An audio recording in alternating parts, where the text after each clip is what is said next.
Sunitha Williams, Butch Wilmore తిరిగి రాబోతున్నారు. మరికొద్ది గంటల్లో వారిద్దరూ భూమి మీద ల్యాండ్ కాబోతున్నారు. అయితే అసాధారణ వేగంతో భూమిపైకి దూసుకొచ్చే అంతరిక్ష నౌక వేగం కొన్ని క్షణాల్లోనే ఎలా తగ్గుతుంది? భగ్గుమనే ఉష్ణోగ్రతలు తట్టుకుని సురక్షితంగా ఎలా ల్యాండ్ అవుతుంది అనేది ఇప్పుడు అందరి మదిలో మెదులుతున్న ప్రశ్నలు. అంతరిక్ష నౌక వేగం తగ్గే ప్రక్రియను అట్మాస్ఫియర్ అలాగే రీఎంట్రీ అని పిలుస్తారు. ఇది అంతరిక్ష ప్రయాణంలోని అత్యంత ప్రమాదకరమైన దశల్లో ఇది ఒకటిగా పేర్కొంటారు. అదే అట్మాస్ఫిరిక్. ఈ ప్రక్రియలో పటిష్టమైన ఉష్ణ కవచాలు, పారాచూట్ వ్యవస్థలు, ఖచ్చితమైన మార్గదర్శక సాంకేతికతలు కీలక పాత్ర పోషిస్తాయి. భూమి మీదకు తిరిగొస్తున్న స్పేస్ క్రాఫ్ట్ల వీడియోలు చూసినట్లయితే మండుతున్న ఒక అగ్నిగోళం భూమి మీదకు దూసుకొస్తుందా అన్నట్లు కనిపిస్తుంది. వాతావరణంలోని వేడి కారణంగా ఇలా అవుతుంది. భూమికి తిరిగొస్తున్న అంతరిక్ష నౌకను ప్రభావితం చేసే మొదటి విషయం ఈ తీవ్రమైన ఉష్ణోగ్రతలే. దాని నుంచి అంతరిక్ష నౌకను రక్షించడానికి ప్రత్యేకంగా ఉష్ణ కవచాలను రూపొందిస్తారు. స్పేస్ క్రాఫ్ట్ల భద్రత కోసం AMES వంటి పరిశోధనా సంస్థలపై నాసా ఆధారపడుతుంది. ఉష్ణ కవచాలకు సంబంధించి వివిధ రకాల మెటీరియల్స్, డిజైన్లను AMES కంపెనీ తయారు చేస్తోంది. నాసా అపోలో ప్రోగ్రామ్ కోసం ప్రత్యేకంగా ఔకోట్ ఉష్ణో కవచాన్ని కూడా తయారు చేసింది. ఇక 1990లలో అభివృద్ధి చేసిన heat shield phenolic impregnated carbon ablator అనేటువంటి ఉష్ణ కవచాన్ని ఇప్పటి వరకు ఉపయోగించారు. ఎలాన్ మస్క్ కు చెందిన స్పేస్ ఎక్స్ సహకారంతో PICAను మరింత అభివృద్ధి చేసి PICA-X అనే కొత్త రకాన్ని సృష్టించి ప్రస్తుతం ఉపయోగిస్తున్నారు. మరోవైపు సూర్యుడు లేదా కొత్త గ్రహాలను సమీపించేటప్పుడు ఎదురయ్యే తీవ్రమైన ఉష్ణోగ్రతలను తట్టుకునే ఉష్ణ కవచాలపై పరిశోధనలు సాగుతున్నాయి.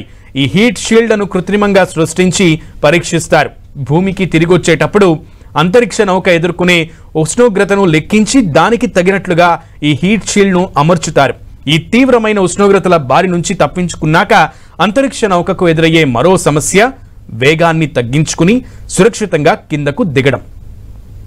ఒకసారి భూ వాతావరణంలోకి ప్రవేశించాక అంతరిక్ష నౌక వేగం క్రమంగా తగ్గడం మొదలవుతుంది. గాలి నిరోధకత కారణంగా ఇలా జరుగుతుంది.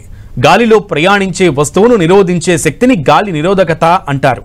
ముఖ్యంగా ఒక స్పేస్ క్రాఫ్ట్ భూమి నుంచి 10 కిలోమీటర్ల నుంచి 50 కిలోమీటర్ల ఎత్తులో ప్రయాణించినప్పుడు దాని వేగం గణనీయంగా తగ్గుతుంది.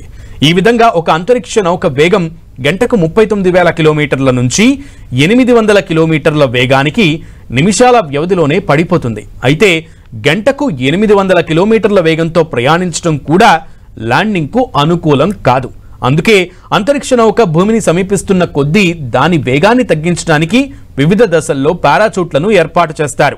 స్పేస్ క్రాఫ్ట్ భూమికి 10.5 కిలోమీటర్ల నుంచి 9.5 కిలోమీటర్ల ఎత్తులోకి చేరుకోగానే తొలి దశ పారాచూట్లు తెరుచుకుంటాయి. దీంతో దాని వేగం గంటకు 828 కిలోమీటర్ల నుంచి 360 కిలోమీటర్లకు తగ్గుతుంది. తర్వాత ఇది 8 కిలోమీటర్ల నుంచి 7.5 కిలోమీటర్ల ఎత్తుకు రాగానే తదుపరి దశ పారాచూట్లు తెరుచుకుంటాయి. దీంతో స్పేస్ క్రాఫ్ట్ వేగం గంటకు 25 కిలోమీటర్లకు పడిపోతుంది. చివరగా చిన్న రాకెట్లను ఉపయోగించి అంతరిక్ష నౌక వేగాన్ని గంటకు 2 నుంచి 1.5 కిలోమీటర్లకు తగ్గించి సురక్షితంగా నేలపై దించుతారు. ఈ చిన్న రాకెట్లు అంతరిక్ష నౌకను వ్యతిరేక దశలోకి నెడుతూ వేగాన్ని తగ్గిస్తాయి. స్పేస్ క్రాఫ్ట్ లేదా దాని క్యాప్సూల్ను సముద్రంలో దించడాన్ని సురక్షితమైన మార్గంగా భావిస్తారు. కానీ అంతరిక్ష నౌకను ఒక ఖచ్చితమైన ప్రదేశంలో దించడానికి వాతావరణ పరిస్థితులు, సముద్రపు ఆటుపోట్లు, అంతరిక్ష నౌక గతి స్థితులను అంచనా వేయాలి. ఇక ఇది అత్యంత క్లిష్టమైన పని. అందుకే స్పేస్ క్రాఫ్ట్ను ల్యాండ్ చేసే ప్రదేశాన్ని నిర్ధారించడం కోసం నాసా, స్పేస్ ఎక్స్ వంటివి GPS, INS, ప్రెడిక్టివ్ మోడల్స్ వంటి అధునాతన సాంకేతికతలను వినియోగిస్తాయి. చివరి దశల్లో ఇందులోనూ మార్పులు జరగవచ్చు.